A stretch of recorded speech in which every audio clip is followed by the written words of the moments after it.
The war in Sudan heightens as clashes between the military and the paramilitary forces devastate the region. Good evening from our newsroom.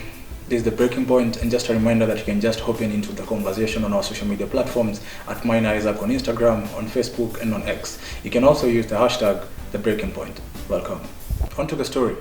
Conflicts continue to destabilize many parts of Africa, from the ongoing violence in the Democratic Republic of Congo to the instability in Ethiopia. But nowhere has the crisis been as profound as in Sudan.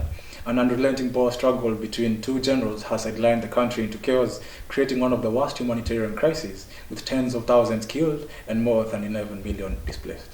And now, our correspondent Fain Bonyo has more on this. Once bustling town in Sudan now resemble ghostly ruins. Entire neighborhoods have been reduced to rubble, their silence broken only by the occasional roar of gunfire. Armed men patrol the skeletal remains of these towns, their presence adding to the fear and chaos, while residents desperately flee with whatever they can carry. But for many women, fleeing isn't enough to escape the violence. Survivors recount harrowing experiences of being attacked in their homes.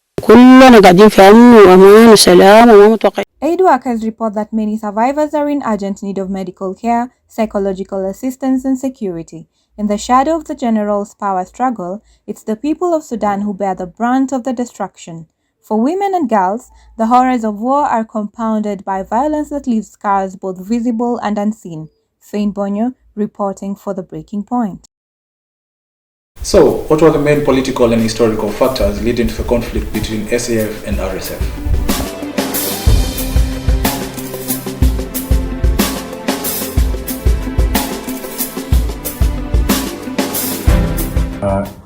Thank you, Maina. There has been a power vacuum since the oust of al-Bashir to control of the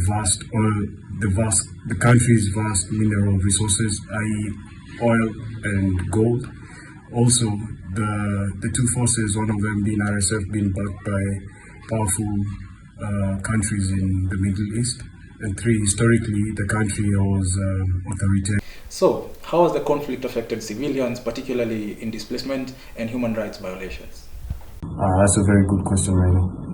Majority of the women and children are being molested, some being raped, and others being killed. Many children are suffering PTSD since during war there are bombings, shootings, and they're able to see people dead. Many people have been forced to migrate down south into South Sudan, and also people are being malnourished since there is no sufficient food for them to eat. So what strategies could bring an end to the conflict and long-term reconciliation in Sudan? Very brilliant question, Maina. I think a multilateral ceasefire agreement and also unilateral between the two forces, aided by either UN or countries in the OPEC, Arabian countries, will help bring peace into the country. Also, cessation of hostilities between SAF and RSF will also bring peace into the region. Also, the use of OAU, or rather African Union, to bring cessation of hostilities or bring amicable resolutions for the two parties would probably bring peace in the near future. Yes, thank you.